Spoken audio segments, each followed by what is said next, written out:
I guess I'll start with why I'm running for governor, and then I'll, I guess, kind of bring you up to date on where I think the race is, sort of from our perspective from the ground.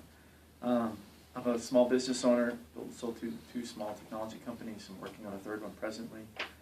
Born and raised here in the state, in the home of an entrepreneur, and find that ultimately our state is pointed and is moving in a direction that I'm not happy with. I think that ultimately the greatest cost for any business is the opportunity cost.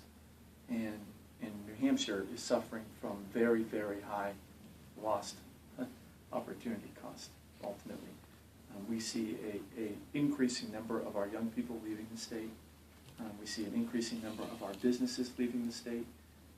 And ultimately that hurts the future and prosperous longevity of our state as we move forward. So there you have my 30,000-foot perspective, right? On the ground, I think there are a lot of issues that I think are affecting our state.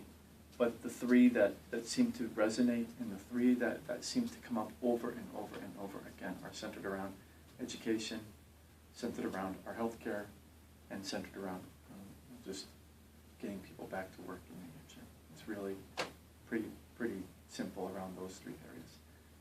And in those regards, we have put forward plans. We're the only candidates put forward real, sort of, some people call them new ideas. I just think that they're ideas that we have that have been discussed in different forms, I think, over the years. But we're the campaign that's putting forward ideas, trying to move the dialogue and move the conversation forward beyond just, we don't like Governor Maggie Hassan because she's a Democrat. Well, let's move beyond that. And I think as a campaign, we've been very successful in putting plans and solutions forward around privacy, plans around expanded gaming, plans around the rooms and meals tax, and ultimately our sort of keystone hallmark is our business flat tax, which we proposed. So that's sort of where we are as far as the campaign.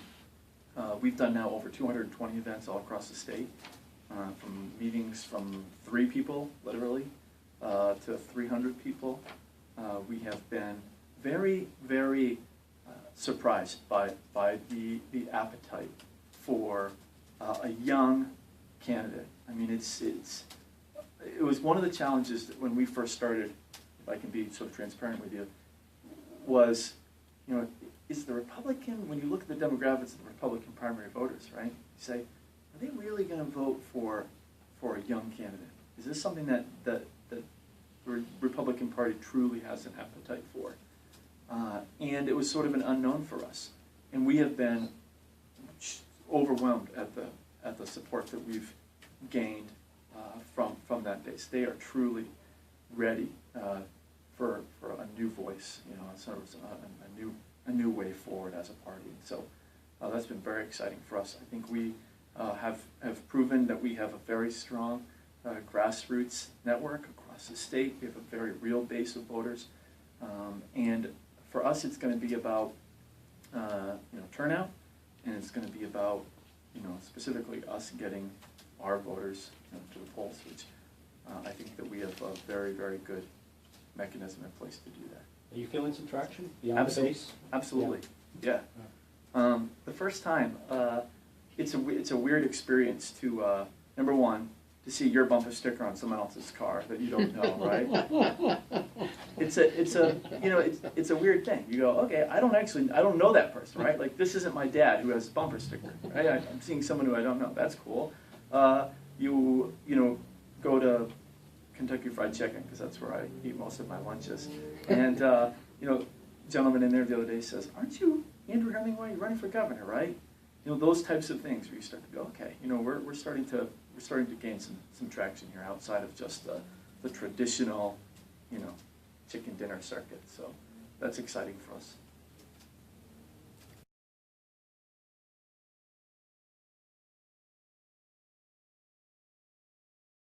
You want to tell us a little bit about why you would vote to repeal the Medicaid expansion? Sure. Let me start with a discussion first about healthcare. I believe that it's a simple economic equation, supply and demand. And with Obamacare and with Medicaid expansion, we've exponentially increased demand. We've said to individuals that there's now free insurance. Everybody gets free insurance. And we're seeing thousands of people show up at doctor's offices all around the state of New Hampshire saying, well, don't I have free insurance? Don't we have free healthcare now? Well, no. You have to go on the exchange, buy it, right? We have this huge education process that has been occurring. We're spending millions of dollars trying to educate people on this process. So we've increased exponentially demand. At the same time, because we have only one health insurance company in the state, they ultimately can make the rules. We have eliminated 10 of our hospitals in our state, so we're decreasing supply. These two things are going in the wrong direction, both of them. And so whenever you see high demand and low supply, you're always going to see skyrocketing costs. You're going to see plummeting quality of care, something which New Hampshire has really been a beneficiary of. We have very high health insurance costs anyways as a state, looking across the rest of the country. But it's always sort of been offset in public opinion by the very high quality of care that we've become accustomed to. That's changing. It's changing dramatically. It's going to continue to change as we see more doctors opting out of these plans, more doctors opting out of Medicaid. That's going to start to continue to change as the healthcare providers that are in the system become overwhelmed. There's going to be continuously more and more demand placed upon them. So what can we do about that? On the supply side, we need to be able to look for ways to open up supply. Removing the Certificate of Need Board is an option. I think it's something we should definitely look to do. Remove that regulatory barrier. Allow for individuals like the Cancer Centers of America, like rehabilitation hospitals, allow for them to come in. And if they decide that they have done the research and they want to build a facility in our state and they think it's worth their $100 or $200 million investment, I think they should be ultimately the ones who are able to make that decision best. On the demand side, which is coming back to your question here, I didn't forget, is we have a problem. And the passage of the Affordable Care Act and the passage of Medicaid expansion only highlights our problem even more. And that is that in 1993, we passed Senate Bill 711. We introduced community ratings. We introduced a host of insurance mandates, which ultimately regulated New Hampshire out of a health insurance market. I mean, it's the only reason why 19 of the 21 companies left. One of them went out of business, and we're left with Anthem Blue Cross Blue Shield today. We need to look at ways to roll back those mandates so that more health insurance companies will come to New Hampshire and compete here. We need to look at the regulatory environment that we have placed on health insurance companies and look for ways to ease that burden, to incentivize more companies to come and participate. I think we also need to be a state that allows for individuals to buy health insurance across state lines. We can do that. It's going to take some regulatory changes, but I believe that that's something which we can do.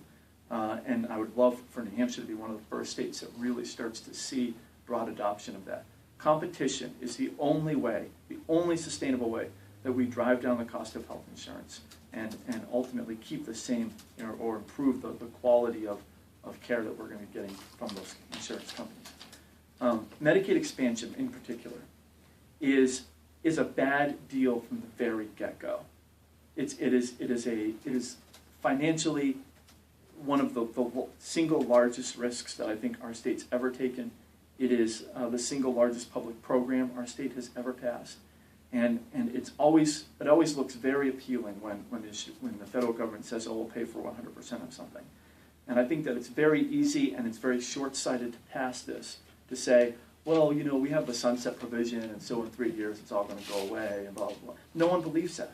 Nobody believes that. This is a short-sighted plan to say, let's get as many people onto this program as possible. Maggie Hassan gets to be able to proclaim herself as the savior of the world, and she's done good for everybody, and then run for U.S. Senate, ultimately leaving the state in 2017 with the decision of do we pick up this enormous cost that we now have, or what do we do? I think this is really, really bad management. And it shows ultimately a weakness, I think, in Governor Hassan's planning. And the Senate Republicans in the Senate that ultimately passed it. I think it's a really, really bad plan. It doesn't actually end up helping the people that it's meant to help. There's been a lot of people who had health insurance who canceled health insurance because they can get it for free through the expanded Medicaid plan. That's not what we're trying to do. The old eligibles are driving the cost of care up tremendously. Our health and human service budget is already $100 million over. They're projecting it could be as much as $200 or $300 million over. Our state doesn't have that money. I don't know where that money's going to come from, but that's an unintended consequence of the expansion of Medicaid. So, as governor, I'd be looking for ways to repeal that plan, to get out of that plan, and start to scale down, obviously, what the commitments that we have made to those people. I understand it. One of the objections to the Medicaid expansion is that the federal government might not live up to its promise down the road, and the state would be left on the hook, and so that would be pulling the rug out from under a lot of people down the road. Correct. So, but wouldn't your plan to repeal it, say next year, do the same thing, just sooner? And if so, what would be done for those who have gone on and benefited from Medicaid expansion that suddenly are coming off of it? Right. I think that's a great question, and I'm not, as cavalier to say like, oh, just whatever is going to happen to them, it's going to happen to them, right? But I'm also not saying that I have direct answers to those really hard questions. Ultimately, it's going to be a compromise with the Senate, with the legislature, trying to figure out a way that we can start to scale these individuals down. And I think part of that answer comes with bringing more health insurance companies in, proving that we can drive down the cost of health insurance to affordable rates. I agree, health insurance in our state is ridiculously expensive. So if we can at the same time prove that we can reach lower rates of health insurance, making health insurance, quality health insurance, more accessible to more people, then I think that we can make that argument a lot easier to say, look, let's start to scale this down, let's start to really roll it back. I don't think that in any way would I ever support a plan that ultimately just pulled the rugs out from underneath people. I would not support that. We would look for ways to kind of either wean them off, look for ways to help them sort of bridge that gap. I think that there are a lot of potential scenarios that ultimately would work. What I'm most concerned about is the ultimate commitment that New Hampshire has made here, because what happens after 3 years? And I think what I'm saying is the sooner that we start to make this point clear, and the sooner we start to work at reversing what has been done, the less damage that ultimately can be done. Because every day, more people are signing on, more people are becoming dependent upon this plan. And the longer that ultimately goes, the harder that process is going to be to change that direction. So it's a big challenge. It's a big problem for our state that I think ultimately is going to be a lot of discussions, there's going to be a lot of dialogue, there's going to be a lot of work in building a consensus around showing an alternative, showing the right way for us to move forward as a state. I think it's interesting because on the pension side of things, New Hampshire, right, brought all of the pensions together from all around the state, and they promised to provide a percentage of that. And over the years, you've seen that percentage drop down to zero, right? That always happens. Yet we still keep all these pensions under the New Hampshire state pension umbrella, and against law, you're not allowed to even move out of those things. So it's funny that New Hampshire would enter an agreement where we believe that the federal government's going to fulfill all of their promises when we as a state aren't even fulfilling our. I think that this is just a traditional sort of. It's more of a political game than it is a government game, and it's something that I'm absolutely opposed to.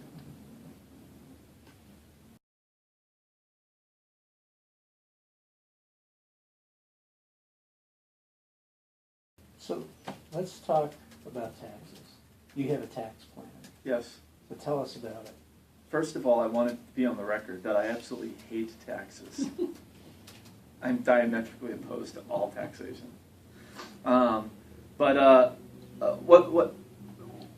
Being raised in the home of a small business owner in New Hampshire, having the experience of listening over the dinner table to my dad, right, talk about taxes in New Hampshire, and being in small business for myself, the number one thing about New Hampshire's tax code is that it is absolutely impartial and negatively affects small business owners in our state.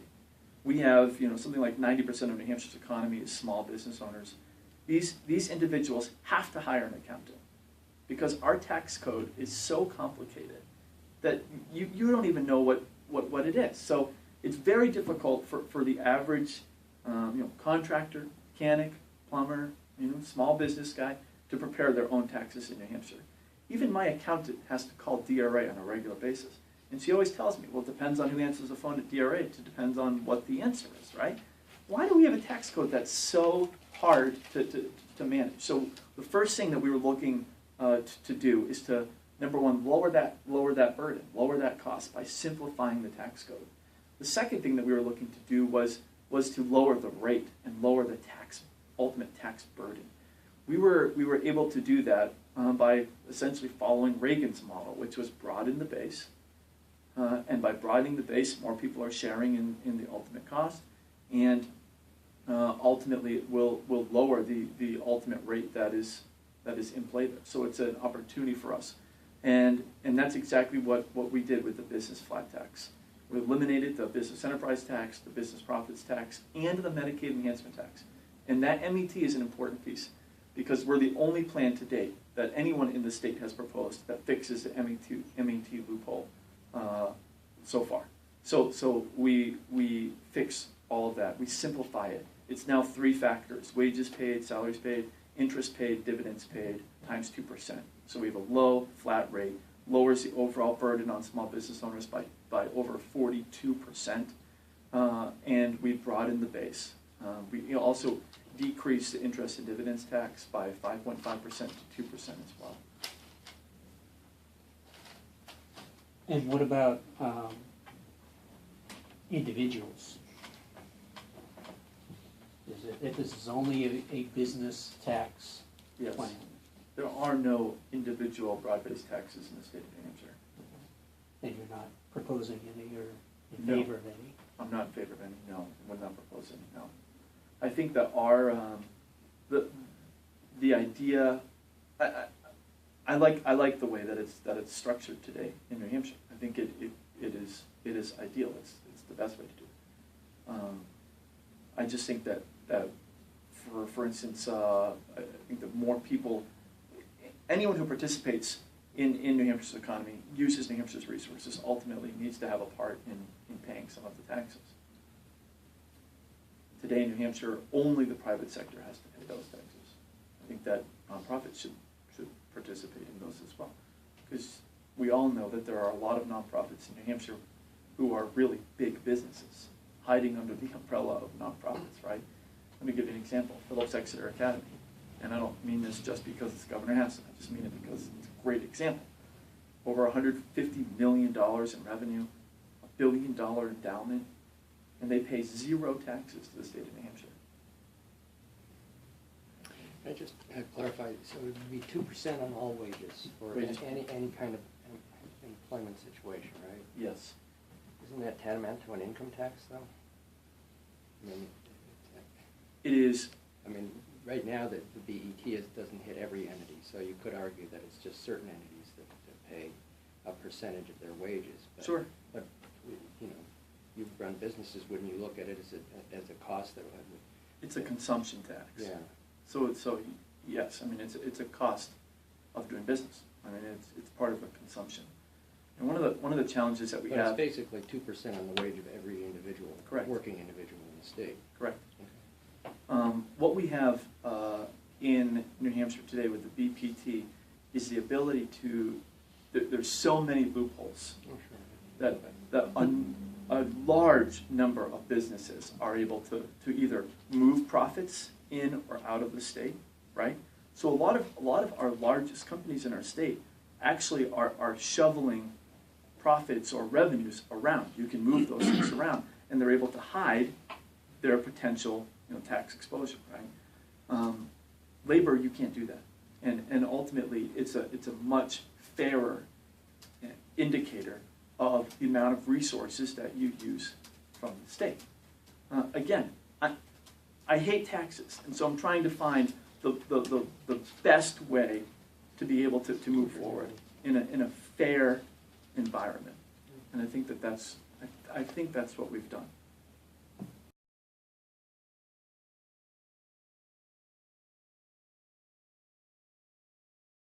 With regard to expanded gambling, Yes. You're on the record as being opposed to the notion of a single casino concept. Yes. but you're not opposed necessarily to the idea of charitable gambling. Can you talk about what it is that shapes your views in regard to those two concepts? And also talk a little bit about your confidence as it relates to adequately regulating charitable gaming? Sure. I mean, the structure, I mean, New Hampshire is the first state, right, to ever pass a state-run lottery commission, or the first one. When we talk about our first, not many people mention the lottery commission, but 50 years ago, we started the lottery commission in New Hampshire. You can gamble on any street corner that you want to by buying raffle tickets, lottery tickets. You can buy them anywhere you want to. So the idea of gambling in New Hampshire is sort of, in my opinion, a misnomer. I mean, if you want to gamble, you can go gamble right now. In New Hampshire, though, we have the structure of the charity gaming operators. There are 12 of them throughout the state of New Hampshire presently. I am not opposed to seeing that number increase if there was the proper demand for it. And they last year contributed over $5 million to 300 charities around the state. They are, for the most part, sort of under the radar. A lot of people don't even know that these types of operations exist in New Hampshire. And they don't know that they put the new roof on the Elks Lodge, or that they provided $35,000 to Rockingham Rooms and Meals, or Meals on Wheels last year. I mean, they do a lot of really great things. And so what I'm saying is that from the municipal level and from the small business owner who is a charity gaming operator, I think that they ultimately should have a greater role in the types of games that they're allowed to offer. And what I said in my proposal was, look, this is let's try something out. One of my problems with the big game deal is we have to go all in, right? I mean, our state literally goes all in on the idea that one casino is going to work. None of us know if that's actually going to work, but we are putting all of this infrastructure cost in. We're putting all of this tax revenue in. We as a state are taking a big gamble on the one casino. What business owner does that, right? That doesn't seem like a really smart idea. Let's test it out first.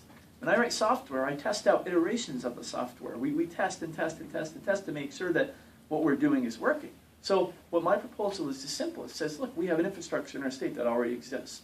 Let's allow them the opportunity to expand into slot machines or some other casino-style gaming.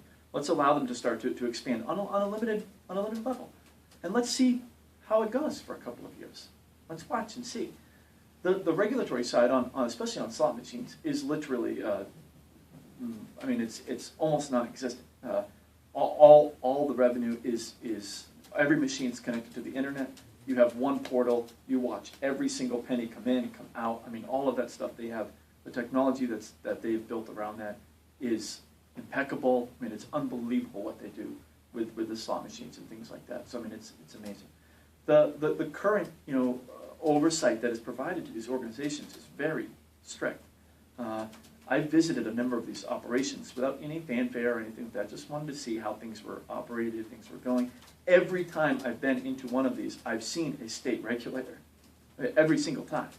And there's only 12 of them, so it's not like there's 500 and they're hard to. I mean, they visit them regularly. They have a very strong oversight.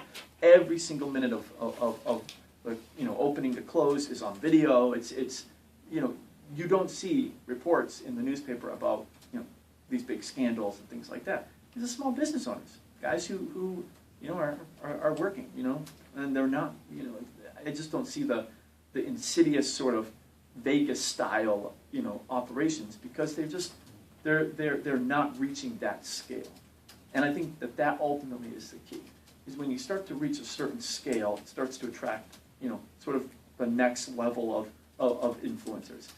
And New Hampshire's economy won't ever support that if left to itself. They would only ever support that once you start to have government subsidization and sort of this interference. The free market will decide the proper size of those entities, and will be I think contained. And so I'd say the proposal is a way forward. Right now I feel like as a state we're sort of suffering, and it's because of Governor Hassan, we're suffering from tunnel vision. She can only see this solution. She only sees one massive Vegas-style casino. The other day, I was reading another, Portsmouth Herald newspaper article. Oh, one casino would solve our problems. So, how many times does it have to be rejected for us to go back to the table and say, maybe there's some other options out there, right? And all I'm saying is, maybe there's some other ways to look at this problem. Let's take a step back. Let's figure some ways out. Many of the prime sponsors of the current legislation have voiced and vocalized support for my legislation and would be in favor of seeing it go forward. So I think that we would have broad support there, and I think that ultimately we could reach some sort of a resolution, which I think would be good. I think we've reached a point where we need to come to some sort of a resolution on this issue as a state and kind of move on to something else. So we'd be looking to do that. Would your solution in terms of extending the reach of charitable gaming also include extending more services for the fallout from more gaming and gambling in the state, more services for addiction or? Part of our proposal is that obviously we're going to be increasing revenue, right? So as we generate more revenue from the business side of it, it generates more tax revenue. Part of that is giving a pretty healthy chunk of that to the municipalities in which these casinos are located. So there'd be support for and funding for those types of activities at the local level, which I think ultimately they know better than the state does how to handle some of those things. And then there is also additional revenue coming into the state that I would imagine when that legislation was written would be earmarked for those exact types of scenarios, for sure.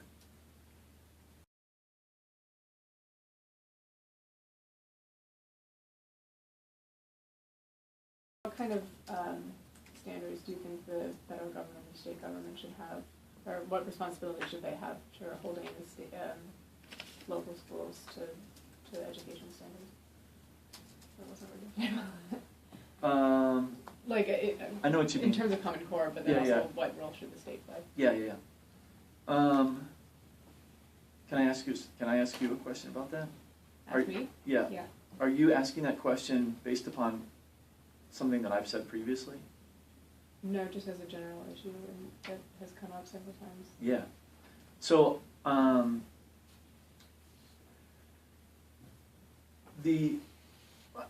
I don't think Washington should be involved at all, right, in setting our state standards. Yeah. I think that we have a lot of smart people in our state. We've got a lot of great institutions. We have, one of the best parts of this process is being able to travel around the state and meet people, and the number of inventors and people who've done amazing things that live in New Hampshire is incredible.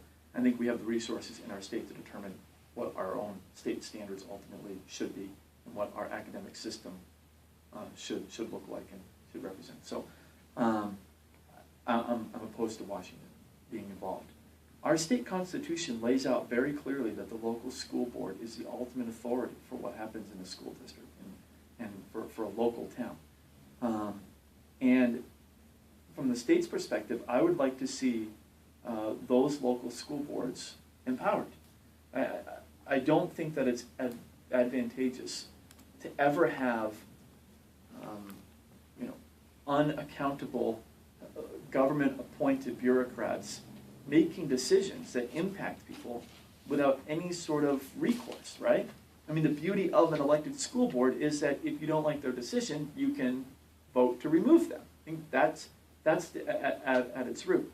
The state board of education has a pretty prominent role in our state's educational system, and I think that what we need to look at from the state's perspective is sort of building and creating an environment that allows for our towns to ultimately be empowered and thrive.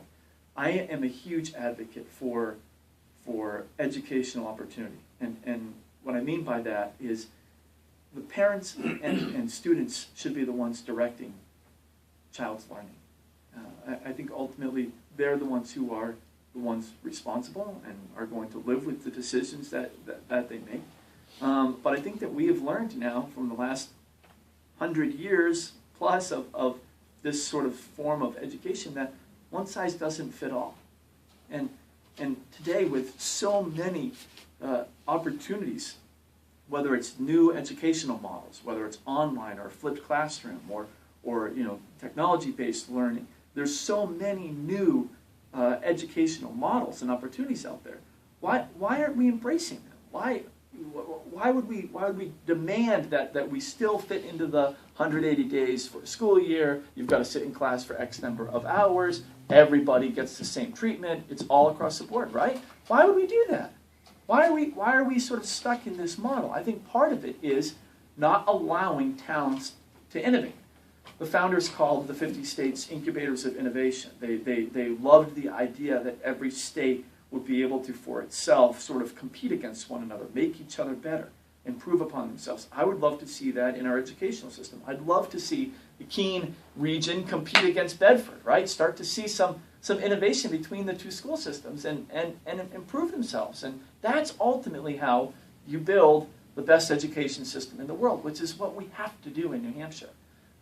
We have to be leaders on the global level. It's no longer good enough for us to say that we have a better education system than Vermont. Like, no one cares. That doesn't help our children. And when our children graduate, they're competing in the global marketplace. I'm in the software technology space.